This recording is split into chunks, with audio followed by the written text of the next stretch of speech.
Hello বন্ধুরা, এবার আমি নিচে চলে এসেছি। দেখো নিচে, এই দেখো ইয়েলো জবা কত বড়, কি সুন্দর। এই দেখো এই আরও একটা ইয়েলো, কি সুন্দর ফুল ফুটে আছে, দেখতে দারুণ লাগে।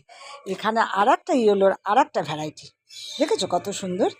এই দেখো এখানে এটা ইয়েলোর থেকে একটু অরেঞ্জ টাইপ, এই একই রকমই অনেকটা, এইটার মতো দেখতে। এটা এটা এখানে আরও একটা আছে, দেখো এটা আর এটা একই সঙ্গে দুটো ফুটে আছে। এরপরে লাল জবা আছে, ওইখানেও লাল জবা, কিছু তো ঠাকুরের পুজোর জন্য লাল জবা তোলা হয়েছে। এরপরে দেখো সাদা রঙের জবা, এটাও নিচে আছে একটা, ওখানে তো বেশি, ওপরে বেশি।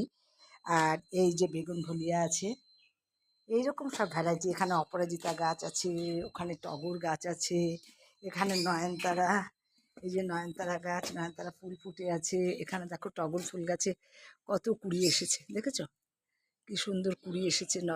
টগর ফুল গাছে কিছু তোলা হয়েছে। এখানে আছে তোমার, এখানে আছে কামিনী ফুল গাছ, এই দেখো সাদা সাদা কামিনী ফুল ফুটে আছে, কি সুন্দর লাগে দেখতে। এই হচ্ছে আমাদের নিচ ওপর মিলিয়ে বাগান। কেমন লাগলো বন্ধুরা? আশা করি তোমাদের ভালো লেগেছে। ধন্যবাদ।